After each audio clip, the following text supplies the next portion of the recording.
ये एपिसोड भी स्टार्ट होता है बिल्कुल उसी सीन से जहाँ पर लुओ फैंग रोज फैमिली को सबक सिखाने के बाद अपनी फैमिली के साथ टाइम स्पेंड करता है। और फिर एक बहुत ही अच्छा रीयूनियन डिनर करने के बाद वो हैवी एरो किंग के साथ वॉक पर निकल आया था। यहाँ हम देखते हैं कि heavy arrow king Luo Fang के साथ चलने की बजाय हाइट में छोटा होने की वजह से एक एआई के ऊपर खड़ा होकर फैंग की हाइट के बराबर आया हुआ था। जहाँ जाते हुए रास्ते में वो फैंग को बताता है, आज से 6000 साल पहले मैंने वू किंग को हेवनली फॉर्मेशन किंग के बारे में वार्निंग मैसेज सेंड करके आगाह कर दिया था। पर इसके बावजूद भी वो एक दिन डीमन रेस की आर्मी जो के घात लगाकर बैठी हुई थी उसके हत्थे चढ़ गया और मारा गया। यहाँ हम देख पाते हैं कि जब heavy arrow king Luo Fang को ये सब कुछ बता रहा था तो उसके नीचे मौजूद वो एआई रोबोट काफी ज्यादा स्ट्रगल कर रहा होता है, जबकि हैवी एरो किंग बिना उसकी परवाह किए अपनी बात को कंटिन्यू करते हुए कहता है, और साथ ही गुजरे इन सालों में मैंने अपनी ट्रू बॉडी का इस्तेमाल करते हुए अपनी आइडेंटिटी को चेंज करके माउंटेन रोर किंग के नाम से काम किया और कई सारे प्लान्स बनाकर हेवनली फॉर्मेशन किंग के ऊपर मल्टीपल इन्वेस्टिगेशंस की,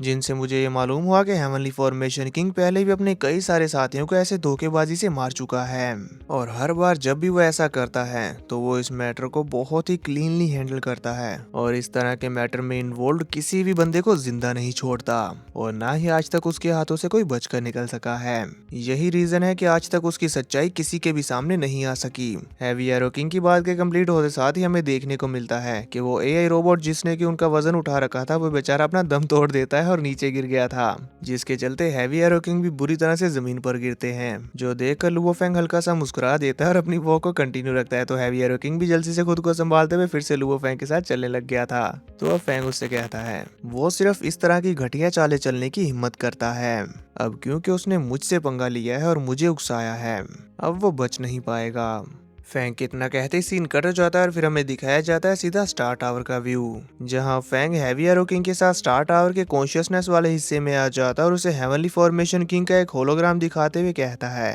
स्टार टावर टावर में मौजूद सभी ह्यूमन अनडेक्स को सर्च करते हुए इनमें से इस पर्सन को ढूंढो, जिस पर हमें देखने को मिलता है कि स्टार टावर की कॉन्शियसनेस बिल्कुल ऐसा ही करती है और हेवनली फॉर्मेशन किंग की अपीयरेंस को स्कैन करते हुए उसने सभी फॉरबिडन स्पेसीज में इस पर्सन को ढूंढना शुरू कर दिया था और फिर अच्छी तरह से चेक करने के बाद वो फैंग को बताता है, अभी इस वक्त टावर के अंदर टोटल 359 ह्यूमन अनडेक्स मौजूद हैं, पर उन सभी में ही इस तरह का कोई भी पर्सन मौजूद नहीं है। तो इस पर फैंग उससे कहता है, नहीं है तो फिर पुराने रिकॉर्ड्स चेक करो, जिस पर स्टार टावर की कॉन्शियसनेस सर्च करना शुरू करती है और फिर बताती है, रिकॉर्ड्स के अकॉर्डिंग इस तरह से मिलता जुलता पर्सन आज से 1800 साल पहले यहाँ से निकल गया था। ये सारा प्रोसेस हैवी एरो किंग को तो बहुत ही ज्यादा बोरिंग लग रहा होता है और स्टार टावर का यह आंसर सुनकर अब वो भी जोश में आता हुआ कहता है, मास्टर अब हम क्या करेंगे। इस पर फैंग अपने हाथ को टाइट करते हुए कहता है, ये हेवनली फॉर्मेशन किंग होंगलाइंस का मेंबर है, मैं इसके ठिकाने के बारे में पता लगाने के लिए स्टार इल्यूजन किंग से कहूंगा,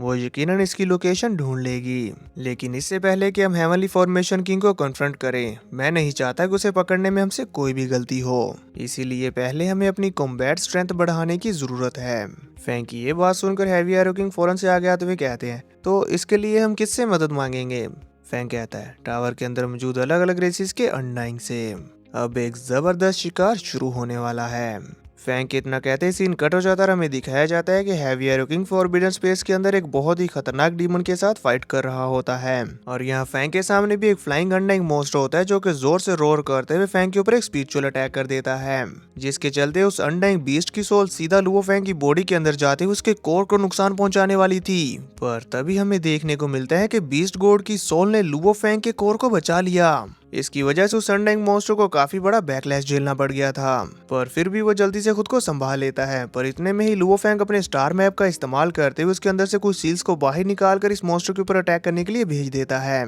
जिसका सामना ये अनडाइंग फ्लाइंग मॉन्स्टर बहुत ही इजीली अपनी डिफेंसेस का इस्तेमाल करते हुए कर लेता है और फिर खुश होते हुए फैंग से कहता है, हा हा हा हा, इस तरह के अटैक मुझे मारने के लिए काफी नहीं है। अभी वो खुश हो ही रहा होता है कि तभी फैंग उसके पीछे मौजूद अपनी स्टार सील जिसके ऊपर के फईमू पॉइजन लगा हुआ है तेजी से अपनी तरफ बुलाता है, जिसके चलते वो स्टार सील इस मॉन्स्टर की बॉडी को चीरते हुए सीधे फैंग के पास आ गई थी और इस पर फेमू पॉइजन लगा होने की वजह से इस मॉन्स्टर की पूरी बॉडी डिस्ट्रॉय हो गई थी। इससे तो उसे बहुत बड़ा झटका लगता है और वो रिकवर होते हुए कहता है, क्या मेरी अनडाइंग गॉड बॉडी 52% तक डैमेज हो गई। ये कहते हुए फिर वो पीछे की तरफ पलटते हुए अपने साथियों से कहता है, भागो, और साथ ही अपनी जान बचाने के लिए भी भागने लग गया था। उसको जो दुम दबाकर भागता हुआ देखकर लुओ फेंग अपनी पावर्स का इस्तेमाल करते हुए वहीं पर रोक लेता है। ये मॉन्स्टर अपना पूरा दम लगा देता है पर वो फेंग के हाथों से बचकर नहीं भाग पा रहा था और इसी मौके का फायदा उठाते हुए फेंग इसके ऊपर अपनी सोल सील लगाकर इसे अपना स्लेव बनाने की कोशिश करता है। जिसका एहसास उस मॉन्स्टर को भी हो गया था तो वो भी कहता है, तुम्हें लगता है तुम मुझे कंट्रोल कर सकते हो?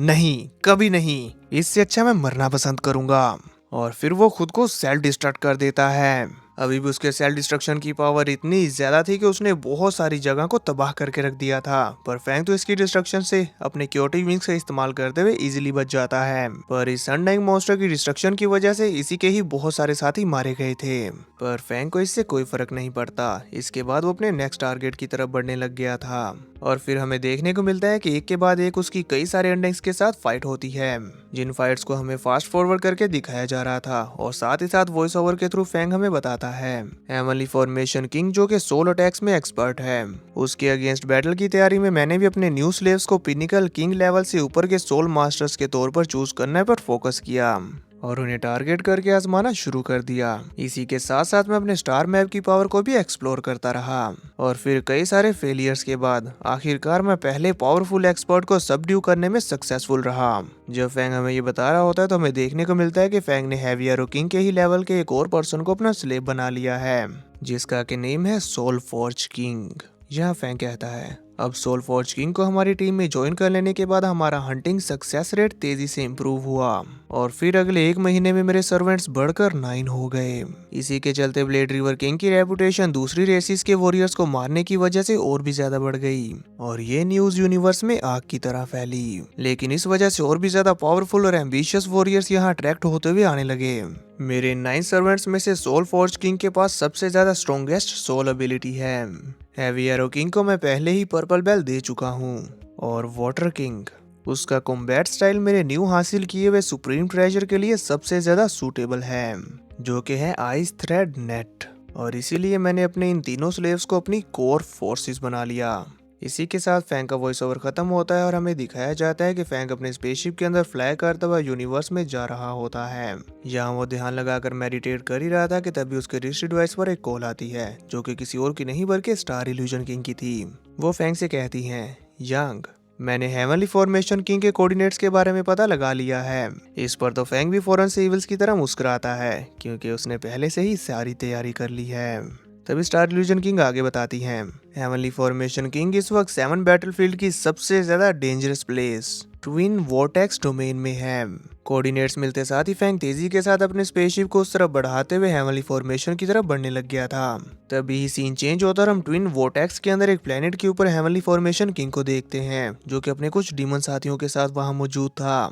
यहाँ उसे कुछ सेंस होता है और वो कहता है, जैसा कि मैंने सोचा था, अगर वो ब्लेड रिवर किंग मारा नहीं गया तो वो आगे चल के मेरे लिए बहुत बड़ी मुसीबत बनेगा। पर मैंने ये कभी नहीं सोचा था कि वो सिर्फ 6000 ईयर्स में ही इतना ज्यादा टेरिफाइंग बन जाएगा। वो इतना कहते हैं कि तभी फैंग की टीम वहां पर टेलीपोर्ट होते हुए से चारों तरफ से घेर लेती है। इस पर हेवनली फॉर्मेशन किंग भी चौंकते हुए उनकी तरफ देखते हुए कहता है, soul forge king, water king, mountain roar king, ये सभी लिमिट किंग्स हैं। और फिर वो फटाफट टेलीकम्युनिकेशन के थ्रू अपने साथियों से कहता है, इन तीनों को ही अंडर एस्टिमेट नहीं किया जा सकता, चलो यहाँ से निकलते हैं। उसके इन इशारों को देखते साथ ही हैवी एरो किंग समझ गया था कि यहाँ से बचकर भागने की कोशिश करेगा, इसीलिए तीनों ही फटाफट अपने अटैक्स को रेडी करना शुरू कर चुके थे। ये देखकर अब हेवनली फॉर्मेशन किंग भी पीछे नहीं हटता और अपनी वर्ल्ड रिंग के अंदर से अपने बाकी साथियों को भी निकालते हुए कहता है, इन सभी को मार डालो। इसी के साथ इनकी बैटल स्टार्ट हो जाती है और यहाँ पर हमें देखने को मिलता है कि फैंग की टीम इनके ऊपर भारी पड़ रही थी। हैवी एरो किंग मौका पाते साथ ही अपने एक फायर एरो को बहुत ही ज्यादा पावर के साथ हेवनली फॉर्मेशन किंग के ऊपर रिलीज कर देते हैं, जिसका सामना हेवनली फॉर्मेशन किंग अपनी डिफेंसिव शील्ड का इस्तेमाल करते हुए कर रहा था और वो इसे इजीली रोक भी पाता है। तभी दूसरी तरफ हेवनली फॉर्मेशन किंग के साथ ही उस डीमन मॉन्स्टर ने सोल फोर्ज किंग के ऊपर माइंड अटैक करते हुए उसे वीक कर दिया था, जिससे वो जल्दी ही खुद को संभाल लेता है, पर अब तक काफी देर हो चुकी थी। वहीं इधर हेवनली फॉर्मेशन किंग ने भी हैवी एरो किंग के ही एरो को उसी के ऊपर थ्रो कर दिया था, जिसके चलते अब फैंग की टीम के ये दोनों मेंबर्स इनके अटैक्स की चपेट में आकर बहुत बुरी तरह से इंजर्ड होने की कगार पर पहुंच चुके थे, लेकिन वो किसी न किसी तरह करते हुए इस डिस्ट्रक्शन से खुद को बचा लेते हैं। अभी वो खुद को संभालते हैं कि तभी हेवनली फॉर्मेशन किंग फौरन से उनके करीब पहुंचकर उनके ऊपर अपना माइंड अटैक करने लग गया था, जिसका सामना हैवी एरो किंग और सोल फोर्ज किंग मिलकर करने लग गए थे कि इतने में ही उनके पीछे से वाटर किंग अपनी पावर्स का इस्तेमाल करते हुए अपना सबसे ज्यादा पावरफुल मूव चल देते हैं, जो देखकर तो हेवनली फॉर्मेशन किंग के भी होश उड़ गए थे। उसके साथ ही उसे बताते हैं, ये तो वाटर किंग का सिग्नेचर मूव है, कास्टिंग ओशियन। जल्दी से यहाँ से निकलो, अगर हम इसके कॉस्ट किए हुए वाटर के अंदर ट्रैप हो गए तो हमारी मूवमेंट बहुत ही ज्यादा स्लो हो जाएगी। यहाँ हमें फर्स्ट टाइम वाटर किंग की एबिलिटीज भी देखने को मिलती हैं। उन्होंने तो यहाँ पर यूनिवर्स को हिला कर रख दिया था, इतना बड़ा वाटर वर्लपूल बना दिया। हेवनली फॉर्मेशन किंग अपने साथियों को कहता है, जल्दी से यहाँ से निकलो। उनको यूं इस तरह से बचकर भागता हुआ देखकर वाटर किंग अपने आइस थ्रेड का इस्तेमाल करने लग जाती है। यहाँ हैवी एरो किंग भी वाटर किंग का साथ देते हुए अपने हैवी एरोस के साथ अपने एनिमीज को कमजोर करने में लगा हुआ था। हैवी एरो किंग और वाटर किंग ने मिलकर हेवनली फॉर्मेशन किंग के बाकी सभी टीममेट्स को अपने अटैक की चपेट में ले लिया था, लेकिन हेवनली फॉर्मेशन किंग वहां से बचकर निकलने ही वाला होता है कि तभी सोल फोर्ज किंग तेजी के साथ उसके ऊपर सामने से अटैक करते हुए उसे भी वाटर किंग के अटैक की चपेट में ले जाता है। और यहाँ हमें देखने को मिलता है इनका परफेक्ट टीम वर्क। अब हेवनली फॉर्मेशन किंग और उसकी पूरी टीम वाटर किंग के सिग्नेचर मूव की चपेट में फंस चुके हैं, तो ये देखने में मजा आएगा कि क्या ये लोग यहाँ से बचकर निकल पाएंगे या नहीं। आप सब दोस्तों को क्या लगता है मुझे बताना मत भूलना, और ये भी बताना कि अगर मैं हर हफ्ते इसी टाइम पर वीडियो अपलोड करूँ तो आपको कैसा लगेगा। तो चलो फिर यही टाइमिंग फिक्स करते हैं, हर वीक ट्यूसडे मॉर्निंग को आपको एपिसोड मिल जाया करेगा।